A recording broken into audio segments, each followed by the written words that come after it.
बृहस्पतिवार व्रत मान सम्मान, गुरु ग्रह शांति, धन, ज्ञान और संतान प्राप्ति हेतु। महात्म्य। किसी भी माह के शुक्ल पक्ष के प्रथम बृहस्पतिवार से इस व्रत का प्रारंभ किया जा सकता है। यह व्रत 16, 156 या 260 बार नियमित रूप से करने का विधान है। इस व्रत को करने से बृहस्पति देव प्रसन्न होते हैं। धन, वैभव, मान सम्मान, यश, पद, विद्या, बुद्धि, संतान की प्राप्ति होती है और धन धान्य से भरा रहता है। पूजन विधि विधान। गुरुवार व्रत के बारे में बहुत अच्छे से जान लिया, लेकिन अब आपको इसकी विधि भी जाननी चाहिए। तो अगर हम व्रत की विधि की बात करें तो इसके लिए आपको सबसे पहले चने की दाल, गुड़, हल्दी, थोड़े से केले, एक उपला, हवन करने के लिए और भगवान विष्णु की फोटो चाहिए। और साथ ही केले का पेड़ उपलब्ध हो तो वो भी लाएं।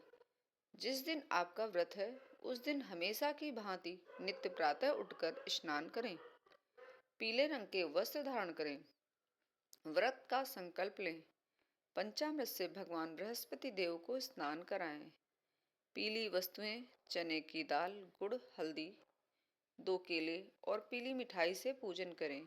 इसके बाद भगवान की पूजा अर्चना करें और पीला चावल भी अवश्य चढ़ाएं।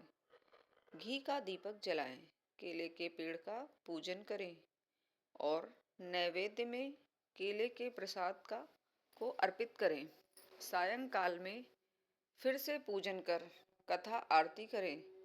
व्रत के दिन जब पूजा अर्चना और हवन होता है तो उस दौरान 5 से 7 या 11 बार ओम गुम गुरुवे नमः मंत्र के साथ नाम लें।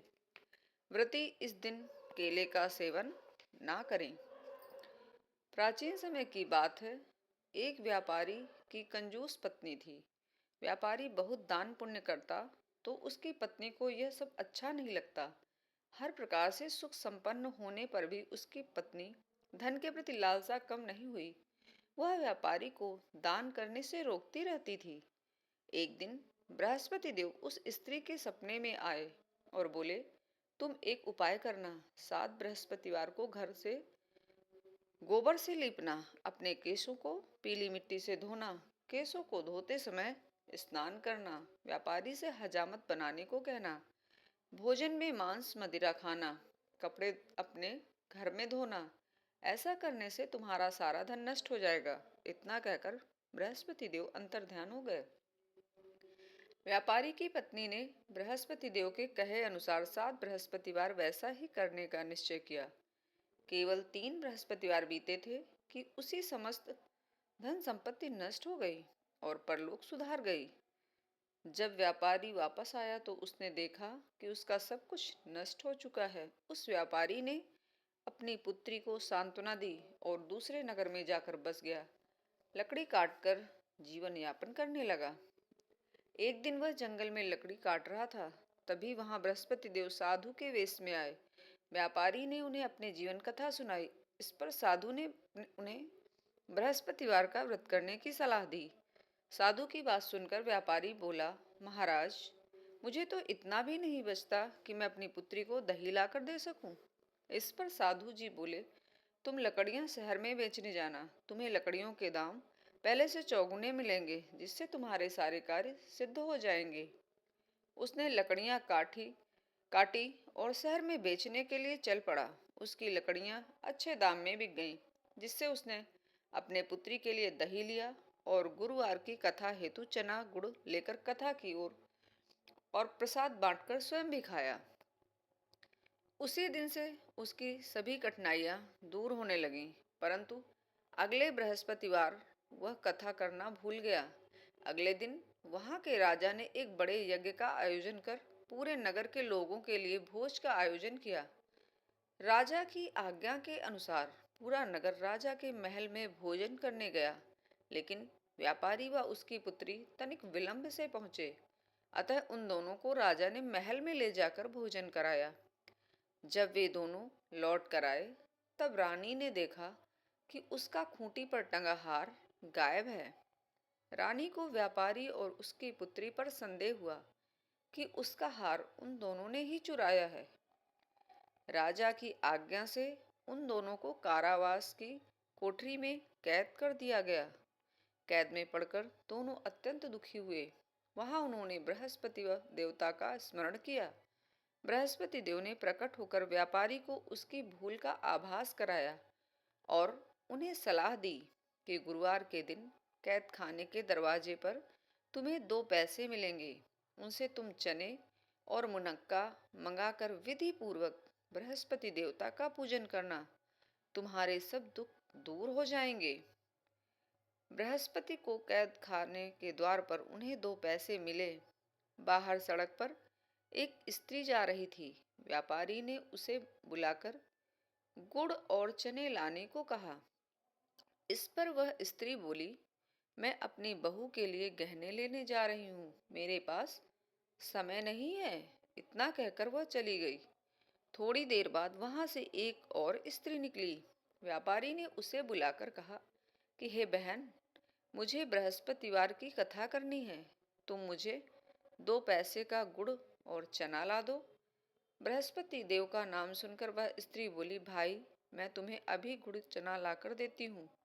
मेरा इकलौता पुत्र मर गया है। मैं उसके लिए कफन लेने जा रही थी, लेकिन मैं पहले तुम्हारा काम करूंगी, उसके बाद अपने पुत्र के लिए कफन लाऊंगी।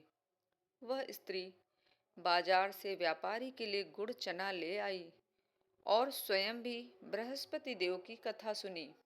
कथा के समाप्त होने पर वह स्त्री कफन लेकर अपने घर गई।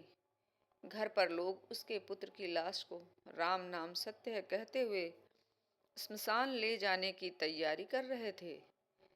स्त्री बोली, मुझे अपने लड़के का मुख देख लेने दो। अपने पुत्र का मुख देखकर उस स्त्री ने उसके मुंह में प्रसाद और चरणामृत डाला। प्रसाद और चरणामृत के प्रभाव से वह पुनः जीवित हो गया। पहली स्त्री जिसने बृहस्पति देव का निरादर किया था, वह जब अपने पुत्र के विवाह हेतु पुत्रवधू के लिए गहने लेकर लौटी और जैसे ही उसका पुत्र घोड़ी पर बैठकर निकला, वैसे ही घोड़ी ने ऐसी उछाल मारी कि वह घोड़ी से गिरकर मर गया। यह देख स्त्री का रो रोकर बृहस्पति देव से क्षमा याचना करने लगी। उस स्त्री की याचना से बृहस्पति देव साधु वेश में वहां पहुंचकर कहने लगे, देवी, तुम्हें अधिक विलाप करने की आवश्यकता नहीं है। यह बृहस्पति देव का अनादर करने के कारण हुआ है। तुम वापस जाकर मेरे भक्त से क्षमा मांगकर कथा सुनो, तभी तुम्हारी मनोकामना पूर्ण होगी। जेल में जाकर उस स्त्री ने व्यापारी से माफी मांगी और कथा सुनी। कथा के उपरांत वह प्रसाद और चरणामृत लेकर अपने घर वापस आ गई।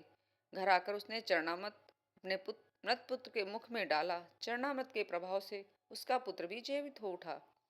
उसी रात बृहस्पति देव राजा के सपने में आए और बोले, हे राजन, तूने जिस व्यापारी और उसकी पुत्री को जेल में कैद कर रखा है वह बिल्कुल निर्दोष है। तुम्हारी रानी का हार खूंटी पर टंगा है। दिन निकला तो राजा ने रानी का हार खूंटी पर लटका देखा। राजा ने उस व्यापारी और उसकी पुत्री को रिहा कर दिया और उन्हें आधा राज्य देकर उसकी पुत्री का विवाह उच्च कुल में करवाकर दहेज में हीरे जवाहरात दिए। बृहस्पतिवार व्रत की कथा समाप्त हुई।